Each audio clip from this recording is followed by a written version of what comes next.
मैंने बाबा से एक बार पूछा कि सरकार, मैं पिछले जन्म में कितने जन्मों से आपका सेवा कर रहा हूँ। गुरुदेव की दृष्टि और कृपा होने से आपके जन्म और मरण दोनों चक्कर खत्म हो जाते हैं।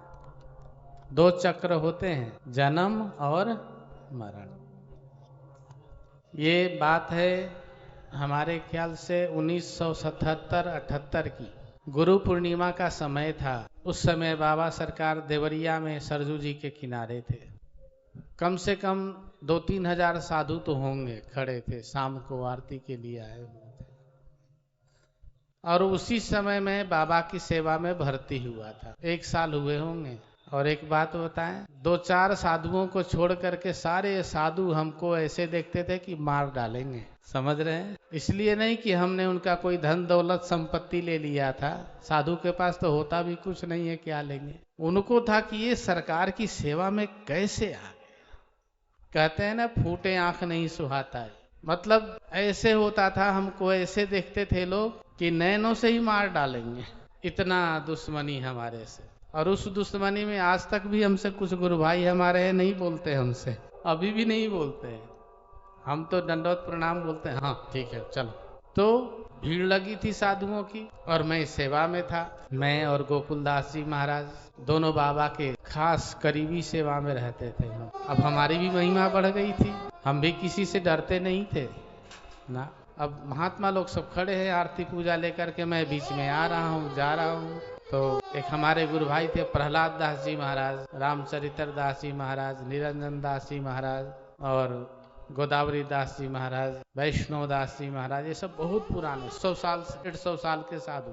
ये गुस्सा हो गए मेरे पे, चल, और सरकार ऊपर मचान पे बैठे हुए हैं। उन्होंने डांट दिया मेरे को, मैं हट गया वहां से। तो साधुओं में गाली दे के बात करते हैं अधिकतर साधु, पुराने साधु लोग थे। और साधुओं में कहावत है कि साधु की गाली और घी की नाली एक बराबर है। उनका गाली भी आशीर्वाद है। बाबा के सामने गाली नहीं दिए, लेकिन ऐसी शब्द बोले कि पानी छूने की जो है ना, पानी छूना समझते हैं ना, पवित्रता का कोई बालक तो ऐसे ही पवित्र अपवित्र होते हैं वो। तो उन्होंने बोला कि पानी छूने नहाने धोने का पवित्रता का कोई वो नहीं है। बाबा की सेवा में आ गया, अपने आप को जय विजय समझ लिया है। अब मैं तो कुछ नहीं बोला, मैं तो हट गया। मैंने सोचा उनके अंदर ही हम रहे पहले, उन्होंने ही मुझे साधु बनाया। बाबा तो दीक्षा दे के भेज दिए, ऐसा नहीं कि ऐसे वैसे साधु थे वो लोग, कि बहुत पहुंचे हुए साधु थे, सिद्ध थे सब। पूरा साधु का रहन सहन ढंग चाल सब उन लोगों ने ही सिखाया मुझे। तो मैं हट गया। तो बाबा ऊपर से बोले, का है रे बच्चा, कौन है इधर नीचे? हमने कहा जी सरकार देवदास। तुमको कौन सधुइया बोला बच्चा? तो हमने बोल दिया सरकार पता नहीं मुझे। बाबा ने पूछा कि किसने इसको जोर से डांटा? तो राम भरोसी दास जी महाराज थे, डंडा लेके चलते थे, हाथ ऊपर किए सरकार, इसे सिर नीचे करके। और कौन था बच्चा? अरे गुरु भाई एक और थे वहीं पे, रामचरित्र दास जी महाराज। उन्होंने कहा सरकार हम हूँ डांट दिए इनके साथ। मैंने भी बोल दिया। तो बाबा ने कहा बच्चा अब मैं तुम लोगों को इस हमारे कुत्ते की महिमा बताते हैं। बाबा ने हमें बुलाया और मेरे सिर पे चरण रखा बाबा ने, और बाबा बोले कि बालक चरण को जोर से पकड़ना, जितना तुम्हारे में शक्ति हो पूरी अपनी ऊर्जा लगा देना, इतने जोर से पकड़ना है। मैंने चरण पकड़े।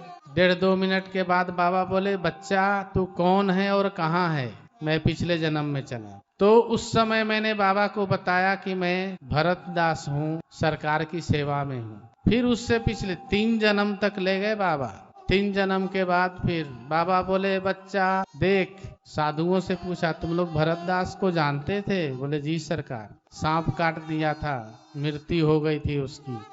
बाबा बोले वही भरत दास है। तो बच्चा अगर वो ये भरत दास है तो तुम लोगों से तो बड़ा साधु था ये। सब चुप हो गए, सब डर गए कि कहीं दंडवत करने को ना बोले बाबा। समझ रहे हैं ना? चुप हो गए सभी। तो बाबा बोले बच्चा ये हमारा पार्षद है, हमारे सेवा में है। बच्चा जो गुरु और गोविंद के सेवा में रहते हैं वो विशेष पार्षद होते हैं। इस प्रकार से बाबा ने हमें पिछले जन्म का दर्शन करवाया। अभी भी हमें याद है वो सारा जन्म। एक चीज पे मैंने बहुत विचार किया। देखिए, अब आप लोगों को इसका रहस्य बताते हैं। जब बाबा ने हमें चरण दिया तो क्या बोला? बच्चा, जितनी तुम्हारे शरीर में ताकत है, शक्ति है, पूरे शक्ति से पकड़। इसका मतलब समझ में आया कुछ आप लोगों को? क्या मतलब आया समझ में? अपनी ऊर्जा को उनके चरणों में पहुंचाना है। कहाँ पहुंचाना है? चरणों में। पूरी हमने पूरा ऐसे हाथ से पकड़ के पूरा हाथ जैसे कांपने लगा, इतनी ऊर्जा लगाया हमने। ध्यान देने की चीज है, ये सब योगियों की रहस्य है, मैं बता रहा हूं आपको। जहां आप किसी चीज को जोर से पकड़ते हैं, आपकी पूरे शरीर की शक्ति वहां पहुंच जाती है। प्राण शक्ति भी वहां पहुंच जाता है। पंचवायु का पूरी शक्ति वहां पहुंचता है। बाबा ने कहा जोर से पकड़ो। ये हमें बाद में समझ लगी, बाबा ने नहीं बताया। जब मैं चिंतन करता गया, ऊर्जा जैसे हमारी ऊर्जा उठी, अब उस ऊर्जा को कहाँ ले जाना है, तब जाके समझ में आया कि ऊर्जा हमारे शरीर में किस प्रकार से प्रवाहित होता है और कैसे होता है। तो पूरी हमारी शरीर की जीव आत्मा की ऊर्जा उठ करके बाबा के चरणों में गई, और जैसे ही गई सारे जन्म कर्म दिखने लगे। ये हमने अपना अनुभव कहा है, तुम समझ गए? ये हमारा अनुभव है। इस प्रकार से